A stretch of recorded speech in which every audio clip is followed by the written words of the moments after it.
3 weeks had passed since the alien assessment, and the reports had already reached the Galactic Council. The verdict was exactly what Admiral Vextar had predicted. Humanity was classified as a dependent species, too weak to properly defend their own territory. The Council had even begun discussions about which empire should take responsibility for protecting human space. Commander Rixtal of the Crystalline Dominion saw this as an opportunity. His people had been looking for new territory to expand their mining operations, and the human system contained several asteroid belts rich in rare minerals. If humanity was as defenseless as the reports claimed, then perhaps a small demonstration of force would convince them to accept crystalline protection willingly.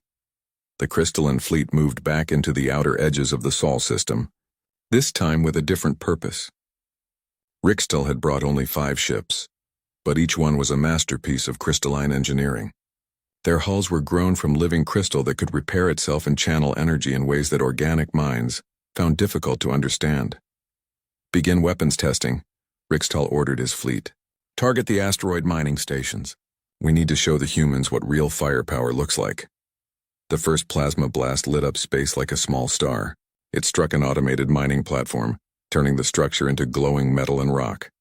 The explosion was beautiful, Rixtal thought, like a flower blooming in the darkness. The humans would surely understand the message. More shots followed, each one carefully aimed at non-essential targets. A research station here, a fuel depot there. Nothing that would cause massive loss of life, but enough to demonstrate the vast difference in military technology. The crystalline weapons were precise and elegant, turning their targets into clouds of superheated gas without even straining the ship's power systems. The human response came within minutes. A dozen ships emerged from behind the inner planets, moving fast on high-energy burns. These were not the ancient hulks that had been floating in the asteroid belt. These ships were sleek and modern, clearly humanity's active defense fleet. Captain Sarah Chen commanded the human squadron from her flagship, the UES Vigilant.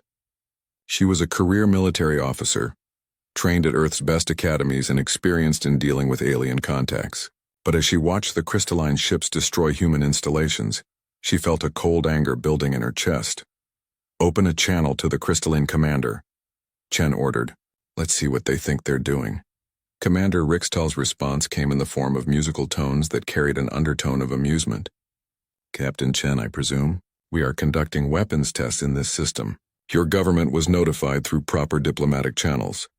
You're firing on civilian targets, Chen replied, her voice hard. That's an act of war, not a weapons test. War? Rixtal's laugh sounded like crystal bells ringing. Captain, your entire species possesses perhaps 100 active warships. My people have thousands.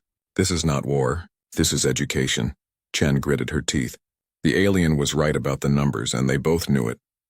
Humanity's active fleet was small and focused mainly on patrol duties and piracy suppression. The ships were good by human standards, but they were not designed to fight the kind of advanced vessels that the galactic powers deployed. Stand down your weapons, Commander, Chen said. We don't want to fight, but we will defend our territory. With what? Rixtal asked. Those toys you call warships? Captain, my vessels could destroy your entire squadron without taking damage. Perhaps it would be better for everyone if you simply withdrew. Chen looked at her tactical display. 12 human ships against 5 crystalline vessels. On paper, the humans had the advantage of numbers. But the crystalline ships were each the size of a human battleship, and their energy shields could probably absorb anything the human fleet could throw at them. All ships attack formation Beta, Chen ordered. Target the lead crystalline vessel. The human ships spread out and began their attack run. Their weapons were kinetic cannons and plasma torpedoes. Solid technology, but nothing compared to the exotic systems used by the galactic powers. The first volley of human weapons struck the crystalline shields and scattered like rain on a window. Rixtal didn't even bother to return fire immediately. He wanted the humans to see how futile their efforts were. His ship's shields absorbed the human weapons without even flickering. The other crystalline vessels continued their weapons testing, destroying more mining platforms while the human fleet attacked uselessly. Captain Chen, Rixtal transmitted, you see now how pointless this is. Your weapons cannot even scratch our shields. Withdraw your ships before I am forced to demonstrate what real military technology can accomplish. Chen watched 2 more human torpedoes explode harmlessly against crystalline shields. Her weapons officer was shaking his head, indicating that their heaviest weapons were having no effect. The tactical situation was hopeless, but Chen was not ready to give up. "All ships concentrate fire on the lead vessel's shield generators," she ordered. Full power to weapons. The human fleet poured everything they had into a focused assault on Rixtal's flagship. For a moment, the crystalline shields flickered under the concentrated fire, but the effect lasted only seconds before the alien ship's power systems compensated. Rixtal decided it was time to end this embarrassing display. "Target the human flagship. Minimal power setting. We want to disable, not destroy." The crystalline energy beam reached out and touched the UES Vigilant. The human ship's shields collapsed instantly and several of its weapon systems went offline. The ship was still intact, but it was clearly helpless. "Stand down, Captain Chen," Rixtal ordered. "Before I lose patience entirely." Chen stared at her dead weapons display. 3 of her ships had been disabled in as many minutes. The rest of her squadron was still firing, but their weapons might as well have been throwing rocks. The crystalline ships were simply too advanced, too powerful for human technology to handle. "All ships cease fire," Chen said quietly. "Fall back to minimum safe distance." As the human ships retreated, Rixtal felt satisfied with the demonstration. The humans had learned their place in the galactic order. Now they would be more willing to accept crystalline protection when the offer was made officially. But something was happening in the asteroid belt that Rixtal did not notice. The ancient human ships that had been drifting silently for weeks were starting to show new activity. Deep space sensors registered power fluctuations as old fusion reactors began their startup sequences. Emergency communication channels that had been silent for decades suddenly came alive with encrypted signals. On Earth, Admiral Morrison sat in the deepest bunker of Earth Defense Command, staring at reports from Captain Chen's failed engagement. The alien demonstration had been clear. Humanity's active fleet was no match for galactic military technology. The species that had spent centuries fighting each other had finally met opponents they could not defeat with conventional forces. Morrison opened a sealed vault and removed a datapad that had not been accessed in 30 years. The authorization codes on the screen were known to only 5 people in the entire human government. The protocol had been established after the Titan Wars, when humanity had nearly destroyed itself in civil conflict. It was meant to be used only if the species faced extinction. "God help us all," Morrison whispered as he entered the first authorization code. In the asteroid belt, the first of the sleeping ships began to come alive. The TNS Retribution, a Terra-class dreadnought that had been dark for 31 years, started its emergency revival sequence. Deep in the ship's core, cryopods that had maintained their frozen cargo for 3 decades began the slow process of awakening their occupants. The aliens had wanted to see humanity's real military capability. They were about to get their wish. Admiral Morrison's hand shook slightly as he entered the final authorization code.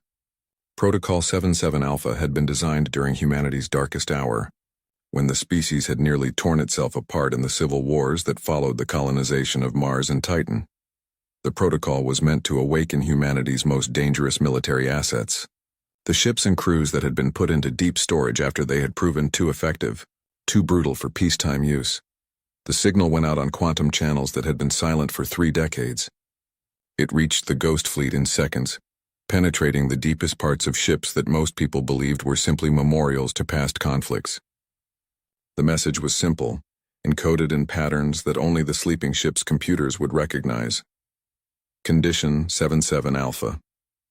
All units to combat readiness, threat level. Species survival.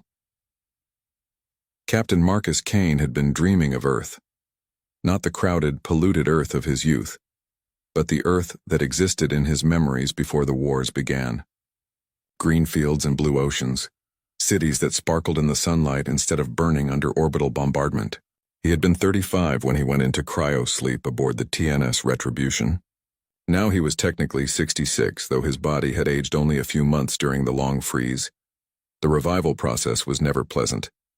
Kane's body fought against consciousness as warming systems brought his tissues back to normal temperature. His nervous system screamed as it reconnected with muscles that had been dormant for decades. But his mind was clear, honed by years of combat that most humans could never imagine. Kane opened his eyes to see the familiar ceiling of his command pod. Red emergency lights bathed everything in a bloody glow. Around him, he could hear the sounds of his crew awakening from their own pods. Groans of pain, gasps of returning breath, and the occasional curse as someone remembered where they were and why they had been sleeping. "Status report," Kane croaked, his voice rough from disuse. Lieutenant Commander Sarah Voss was the first to respond. She had been Kane's executive officer during the Titan Wars, and she was still the most reliable person he had ever served with. "All primary systems coming online, Captain. Fusion reactor at 40% and climbing. Weapons systems, checking. All green. We have full munitions loads." Kane pulled himself out of his pod and moved carefully to the captain's chair. His legs felt weak, but he knew the feeling would pass. Around the bridge, his crew was going through the same process, checking systems and running diagnostics on equipment that had been waiting in storage for 31 years. "Communications. Get me a channel to Fleet Command," Kane ordered. "I want to know what woke us up." The response came from Admiral Morrison himself, speaking from Earth Defense Command. His voice sounded older than Kane remembered, but then again, Morrison had not spent the last 3 decades in cryosleep. "Marcus, thank God you're awake," Morrison said. "We have a situation. Alien forces have attacked our outer colonies. Our active fleet tried to respond, but their technology is too advanced. We need the Ghost Fleet online and ready for combat." Kane felt the familiar cold sensation in his stomach that always came before a battle. "How many ships are we talking about, Admiral?" 5 crystalline vessels in the outer system. But intelligence suggests they're part of a larger force. The galactic powers think we're defenseless, Marcus. They're testing us to see how we respond. Kane looked around his bridge at the faces of his crew. These were people who had fought in humanity's most brutal conflicts. They had served aboard ships that carried weapons too dangerous for normal military use. They had been put into storage not because they were obsolete, but because they were too effective for a species trying to live in peace. "Admiral, how many of the Ghost Fleet ships are coming online?" "All of them, Marcus. 47 vessels total. Terra-class dreadnoughts, Nemesis-class destroyers, and 12 Eclipse-class stealth ships. Everything we put into storage after the Titan Accords." Kane felt a grim smile cross his face. The aliens had no idea what they had awakened. The ships of the Ghost Fleet were not designed to fight other humans in civilized conflicts. They were designed to fight when humanity's survival was at stake, when every weapon was acceptable and every tactic was justified. "Time to full combat readiness?" Kane asked his crew. 6 hours for full crew revival, reported Voss. "But we can fight with minimal crew in 2 hours." "Make it 90 minutes, Kane ordered. "And signal the rest of the fleet." "Combat formation Omega. We're going hunting." Throughout the asteroid belt, similar scenes were playing out on dozens of ships. Crews that had gone to sleep during humanity's age of warfare were waking up to find that their services were needed once again. These were not the polished officers of humanity's peacetime navy. These were veterans of conflicts where surrender meant extinction, and mercy was a luxury no one could afford. On the TNS Thanatos, Captain Elena Vasquez was reviewing weapon specifications that civilian oversight committees had classified as war crimes 30 years ago. Her ship carried experimental particle beams that could crack a planet's crust and kinetic weapons that fired projectiles at significant percentages of light speed. Captain Wei, Chen of the TNS Nemesis, was checking the stealth systems that had allowed his ship to operate behind enemy lines during the Mars Rebellion. His vessel could become essentially invisible to most sensors, appearing as nothing more than cosmic background radiation until it was time to strike. And aboard the TNS Eclipse, Captain James Sullivan was awakening a crew of specialists who had been recruited from the darkest corners of human military service. These were people who understood that sometimes, to protect civilization, you had to be willing to abandon it temporarily. The Ghost Fleet had been created during a time when humanity fought itself with the desperation of a species on the edge of extinction. Every ship had been built to maximize damage while minimizing crew requirements. Every weapon system had been designed without regard for international treaties or moral concerns. They were tools of total war, created by a species that had learned to fight like cornered animals. Commander Rickstall was still conducting his weapons testing in the outer system, destroying human installations and marveling at how easily the human defense fleet had been defeated. His ships had taken no damage, and the humans had retreated without inflicting any casualties. It had been almost disappointing how weak they were. "Commander," his sensor officer reported, We're detecting power fluctuations from the human derelict fleet. Rixtal barely looked up from his tactical display. Probably just their maintenance systems. Those old ships are probably falling apart after sitting in space for so long. Sir, the power levels are increasing significantly. Some of those ships are showing fusion signatures comparable to our own vessels. Now Rixtal paid attention. He switched his viewing screen to focus on the asteroid belt where the human ghost fleet had been drifting. What he saw made his crystalline skin shift to a pale blue color of confusion. The human ships were moving, not drifting with the asteroids anymore, but actually maneuvering under their own power. Navigation lights were coming online along their hulls, and he could see exhaust plumes from maneuvering thrusters. The ships were arranging themselves into some kind of formation. Impossible, Rixtal whispered. Those ships have been dead for decades. His communications officer interrupted his thoughts. Commander, we're receiving a transmission from the human fleet. It's on military frequencies. Put it through, Rixtal ordered. The voice that came through the speakers was human, but it carried a tone that Rixtal had never heard from the species before. Cold, professional, and completely without fear. Crystalline vessels, this is Captain Marcus Kane of the Terran Ghost Fleet. You have attacked human civilian targets and declared hostile intent against human territory. You have exactly 10 minutes to withdraw from this system before we respond with appropriate force. Rixtal almost laughed. Human Captain, you have just awakened from what I assume was some form of hibernation. Perhaps you are not aware of the tactical situation. Your modern fleet has already been defeated. Your obsolete vessels pose no threat to crystalline military technology. There was a pause before Kane responded. When he spoke again, his voice carried an undertone that made Rixtal's skin shift to a darker blue.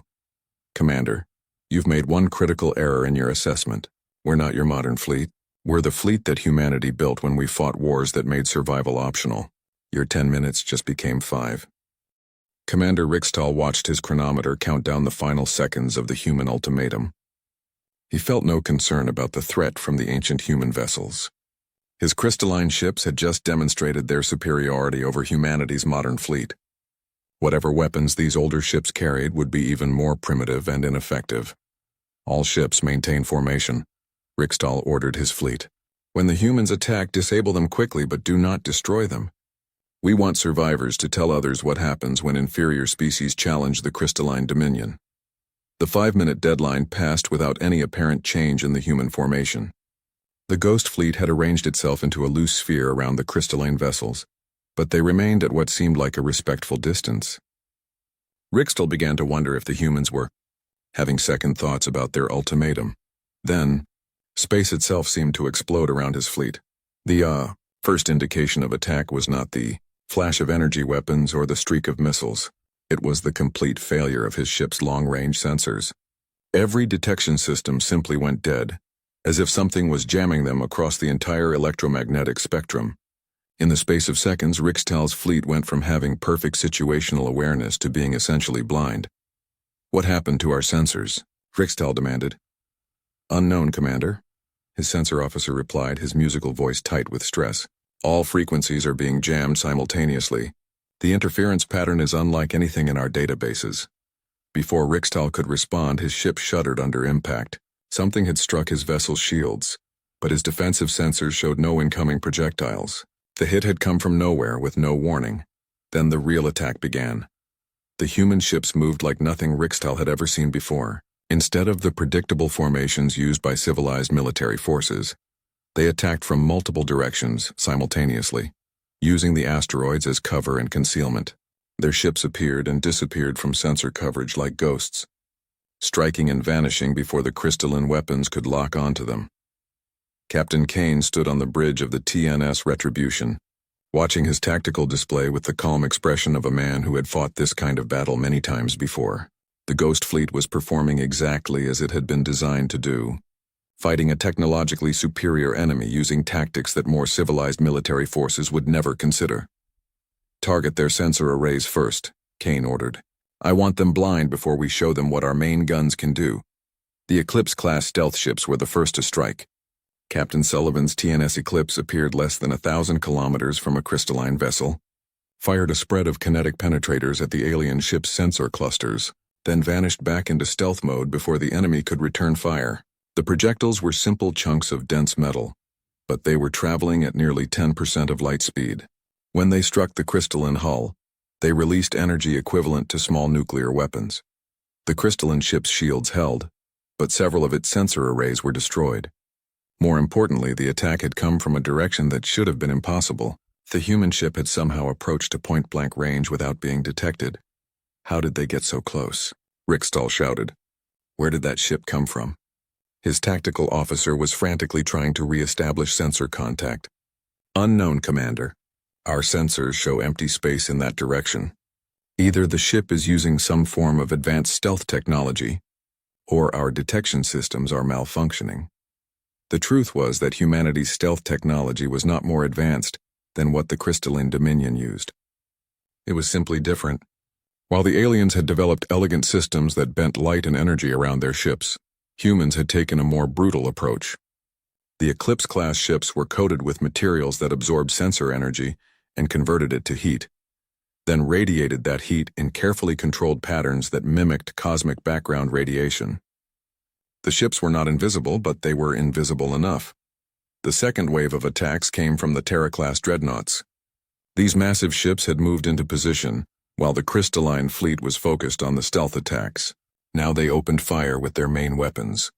Kinetic bombardment cannons that had been designed for planetary assault operations. Captain Vasquez of the TNS Thanatos watched her targeting display with satisfaction. Target locked. Firing main battery. The kinetic cannon fired a projectile that was essentially a telephone pole made of depleted uranium and tungsten alloy. The projectile was accelerated to relativistic speeds by a magnetic launch system that drew power directly from the ship's fusion reactor. When it struck the crystalline vessel's shields, the impact released more energy than most civilizations used to power their entire homeworlds. The alien ship's shields collapsed entirely. The projectile punched through the crystalline hull like it was made of paper, creating a crater 30 meters wide. Atmosphere vented from the breach and several of the ship's weapon systems went offline. Rickstall stared at his damage reports in disbelief. His shields had been designed to stop any known weapon in the galaxy. They had held against the modern human fleet without even flickering, but this single shot from an ancient human ship had collapsed them completely. Impossible, he whispered. What kind of primitive weapon can generate that much kinetic energy? The answer was that it was not a primitive weapon at all. Humanity had developed kinetic warfare to an art form during their civil wars, when energy weapons were often ineffective against advanced shielding. The Ghost Fleet carried the ultimate expression of that technology, weapons that could crack continents if aimed at planetary targets. All ships, return fire, Rickstall ordered. Concentrate on the largest human vessels. The crystalline ships began firing their plasma weapons at the human dreadnoughts. The elegant energy beams reached out across space, targeting the massive Terra-class ships that seemed too large to dodge effectively.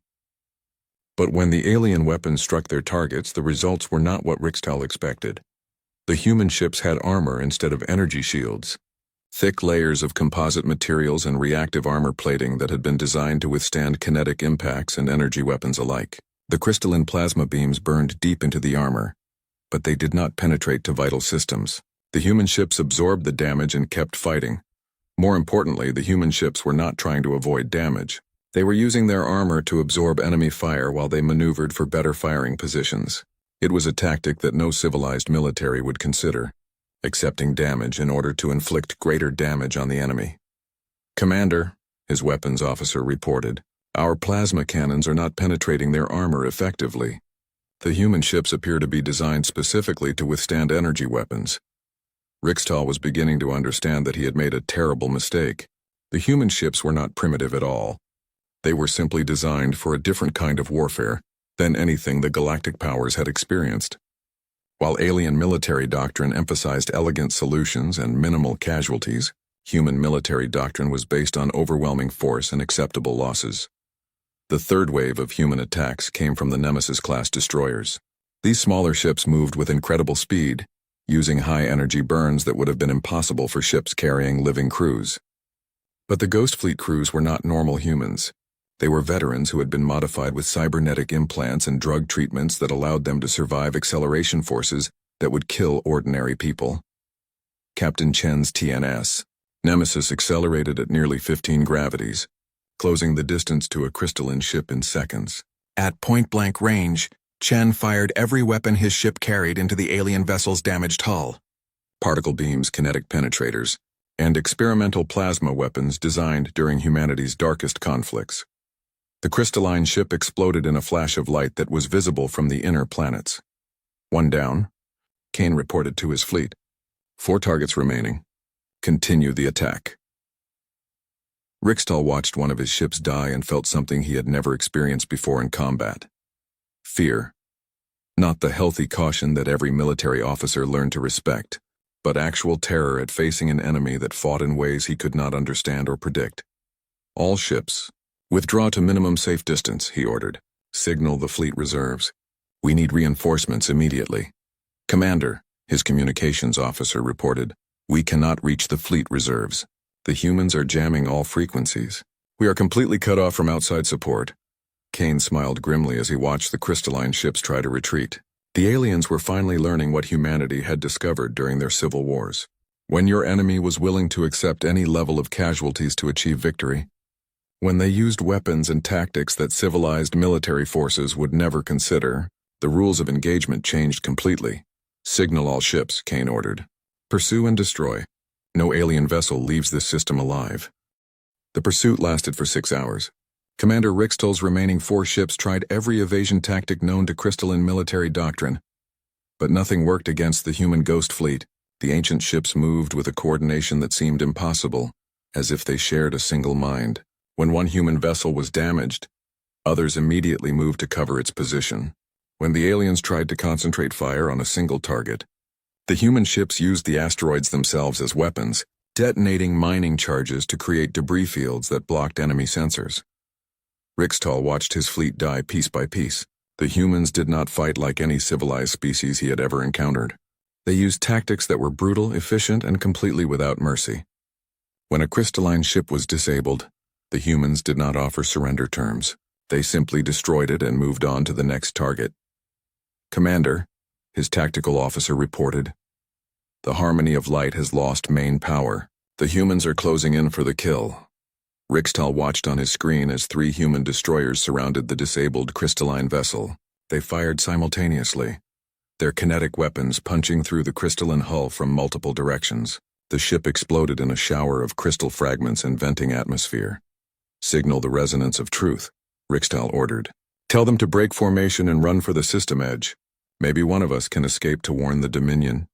The resonance of truth tried to break away from the battle, but the human stealth ships were waiting. Captain Sullivan's TNS Eclipse appeared directly in the fleeing ship's path, firing a spread of kinetic penetrators into the alien vessel's engine section. The crystalline ship lost propulsion and began tumbling helplessly through space. Commander Rixtal, a human voice came over the communications channel. Captain Kane sounded as calm as if he were discussing the weather. You are the last ship remaining. Surrender now and we will allow you to evacuate your crew to escape pods. Rixtal felt his skin shift to the deep purple color of rage and humiliation. His fleet had been destroyed by ships that he had dismissed as primitive relics. 5 of the crystalline Dominion's finest vessels had been defeated by human technology that was supposedly obsolete.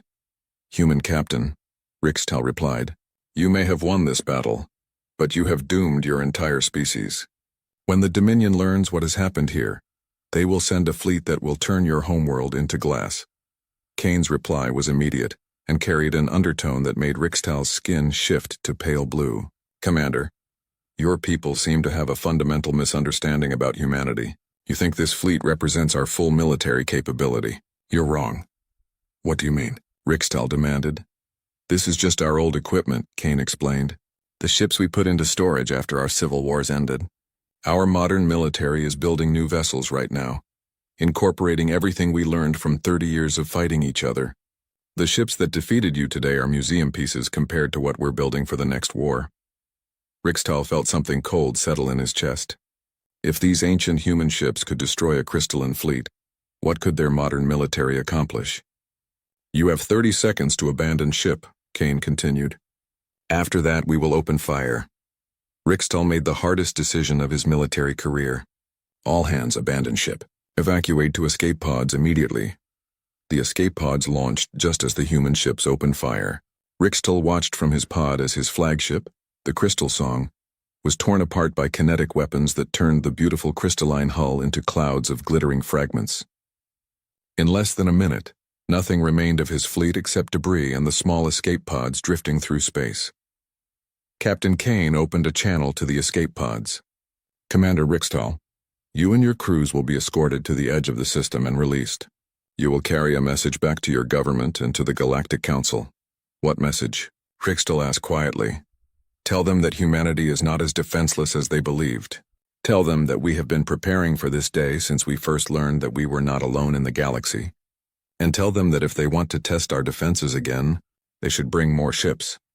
The escape pods were picked up by human vessels and transported to the system edge, where they were released with enough supplies to reach the nearest crystalline outpost.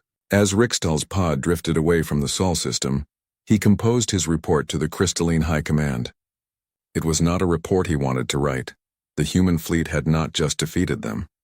They had made it look easy. Worse, the humans had shown a level of military sophistication that the Galactic Intelligence Services had completely missed.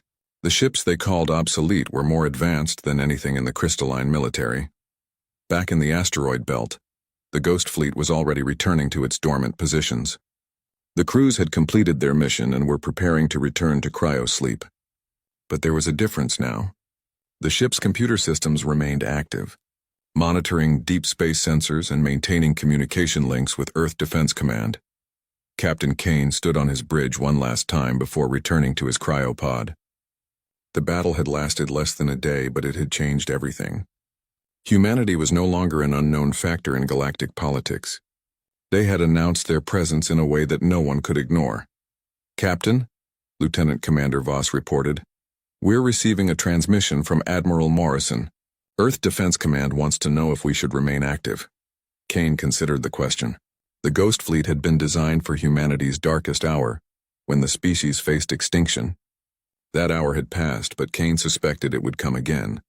The galaxy was a dangerous place, and humanity had just made some very powerful enemies. "Tell the Admiral that we'll return to sleep," Kane decided. "But keep the emergency protocols active. Something tells me this was just the beginning." 3 days later, the reports reached the Galactic Council. The Crystalline Dominion had lost an entire fleet to human forces. The Bioswarm Collective and the Zephyrian Empire had begun emergency reviews of their intelligence assessments. Humanity was no longer classified as a dependent species requiring protection. Admiral Vexitar of the Zephyrian Empire read the reports with growing concern. His own fleet had been in the Sol system just weeks before, observing what they thought were derelict human ships. The implications were disturbing. If humanity had been hiding their true military capabilities, what else had the galactic powers misunderstood about this young species? The answer came in the form of new intelligence reports from the inner system. Human shipyards that had been building civilian vessels were now working around the clock on military projects. The designs were unlike anything in the galactic databases, incorporating technology that seemed to combine the worst aspects of every military doctrine in known space. Humanity was building a war fleet. Not the elegant, efficient vessels favored by the galactic powers, but ships designed for total warfare. Ships that could fight outnumbered and win. Ships that carried weapons capable of destroying entire worlds if necessary. The Galactic Council convened an emergency session to discuss the human situation. For the first time in centuries, they faced a species that had demonstrated both the capability and the willingness to fight the galactic powers on equal terms. The humans had not asked for a place at the table of galactic politics. They had taken it by force. In the depths of space, the Ghost Fleet waited. The crew slept peacefully in their cryopods, confident that they had done their duty. They had shown the galaxy that humanity was not defenseless, not weak, and definitely not dependent on the protection of alien powers. But they had also shown something else. They had demonstrated that humanity was a species that remembered its enemies and prepared for the next war, even while hoping for peace. The ships drifting silently in the asteroid belt were not just weapons. They were a promise that if anyone threatened Earth again, they would face not just humanity's modern military, but the accumulated experience of a species that had learned to fight for survival when surrender meant extinction. The aliens had awakened something that they could not put back to sleep. The Ghost Fleet had returned to its vigil, But the galaxy would never be the same. Humanity had announced its presence as a major military power, and the other species would have to decide whether they wanted humanity as an ally or an enemy. But they could no longer dismiss humans as primitives playing with obsolete technology. The relics had roared to life, and their message was clear. Earth was defended by those who remembered when survival was not guaranteed, and they would not allow their world to fall while they still drew breath. The communications officer on the bridge of the Zephyrian dreadnought Eternal Glory looked up from his console with confusion written across his scaled features. Admiral Kextar, we're receiving strange signals from the third planet in this system. Admiral Kextar turned his massive frame toward the officer.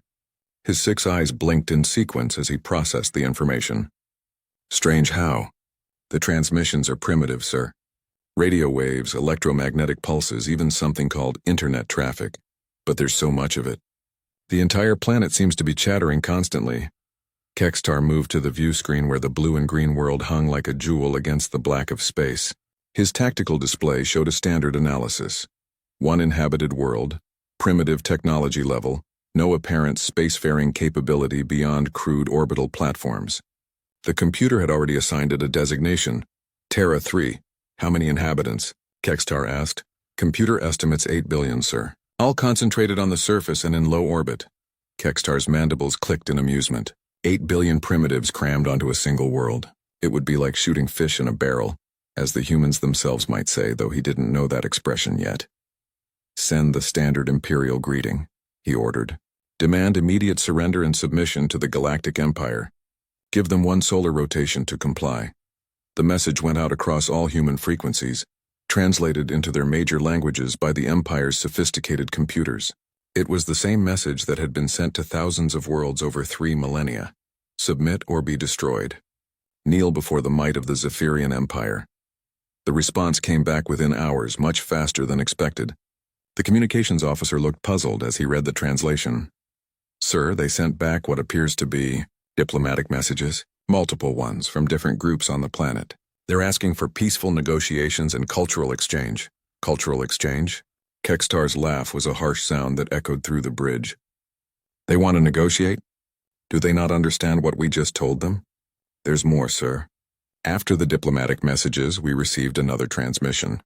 Much shorter. Play it. A human voice filled the bridge, speaking in clear, simple words that the translation computers had no trouble processing. To the unknown vessels in our system, we appreciate your interest in diplomatic contact. However, we must respectfully decline your demand for surrender. Earth will remain free. We hope you'll reconsider your position and engage in peaceful dialogue instead. The bridge fell silent. In 3,000 years of expansion, no primitive world had ever declined the Empire's generous offer of slavery. They usually begged for mercy or tried to hide. They didn't politely refuse and invite further discussion. Sir, the tactical officer spoke up, his voice uncertain. We're detecting movement from their orbital platforms. They appear to be repositioning. Kextar studied the display. The primitive space stations were indeed moving, but slowly and without apparent urgency. It looked almost defensive, like animals circling their young. How many ships do we have in the system? Kextar asked. 200 dreadnoughts, sir. Standard patrol strength for pacifying a primitive world. Kextar nodded. 200 ships was overkill for any single planet, especially one without apparent space forces. But the Empire had learned long ago that overwhelming force prevented messy rebellions later. Signal the fleet. Prepare to demonstrate Imperial power. Target their largest cities for orbital bombardment. Perhaps seeing their capitals burn will help them understand their situation. The fleet moved into attack formation, 200 massive warships spreading across space like a steel net. Each dreadnought was 3 kilometers long and carried enough firepower to crack continents. Against a primitive world, they were essentially invincible. That's when things started going wrong. The first sign was when the Empire's targeting computers began having difficulty locking onto the orbital platforms. The stations seemed to shimmer and blur, as if space itself was bending around them. Sir, we're getting strange readings from their defensive positions, reported the tactical officer. Our sensors are having trouble maintaining clear images. Technical malfunction, Kextar dismissed. Continue the attack. The Empire ships opened fire. sending streams of plasma and particle beams toward the human orbital platforms. The energy should have vaporized the crewed stations instantly. Instead, the beams simply vanished. What just happened? Kekstar demanded. Sir, our weapons fire appears to have been absorbed, deflected? I'm not sure. The platforms are still intact and functional.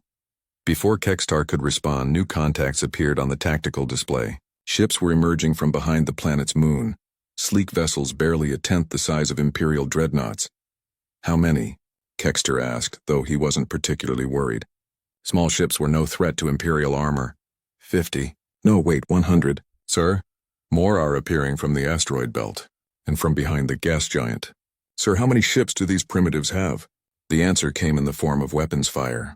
Thin beams of coherent energy lanced out from the human ships, precise and impossibly focused. They sliced through Imperial shields like they weren't there, and cut into armor that had withstood the test of 1,000 battles. The dreadnought mighty talons simply came apart. 3 kilometers of Imperial engineering reduced to expanding gas and metal fragments in seconds. Shield status, Kekstar barked. Shields are holding on our ship, sir, but barely. Whatever they're using, it's not like anything in our databases. More Imperial ships died. The humans moved their vessels with impossible precision, dancing between plasma bursts and particle beams like they could predict where the shots would go. Their smaller ships worked in perfect coordination, covering each other and striking with surgical accuracy. Sir, the Iron Will is reporting they've lost main power. The Stellar Fist has lost navigation. The humans are targeting our systems, not trying to destroy us outright. Kekstar watched in growing horror as his fleet was systematically dismantled. The humans weren't just winning. They were showing mercy, disabling ships instead of destroying them. It was the kind of behavior he'd expect from a superior civilization, not from primitives who should be cowering in fear. Sir, incoming transmission from the human forces. Put it through. A new voice filled the bridge. Calm and professional. Imperial vessels. This is Admiral Sarah Chen of the Seoul Defense Force. Your fleet is outmatched. We're prepared to accept your surrender and guarantee safe passage out of our system for your survivors. We don't want to kill anyone who doesn't force us to. The words hit Kekstar like a physical blow. A primitive was offering him terms. A single world species was promising him safe passage. It was impossible. How many ships have we lost? He asked quietly. 188 destroyed or disabled, sir. Only 12 vessels remain combat capable. Kekstar looked at the tactical display showing the remaining human ships. There were hundreds of them now, small and fast and deadly. His mighty fleet had been reduced to wreckage in less than 6 hours. Signal retreat, he said, the words tasting like poison in his mouth. All remaining ships jumped to hyperspace immediately. As the Eternal Glory prepared to flee, Kekstar took one last look at the blue world that had just humiliated the Galactic Empire. Somewhere down there, 8 billion primitives were going about their daily lives, probably unaware that they had just achieved the impossible. The jump to hyperspace engaged and Earth disappeared behind them. But Kekstar knew this wasn't over. The Empire had suffered its first defeat in 3 millennia, and Emperor Zalthane would demand answers. More importantly, he would demand revenge.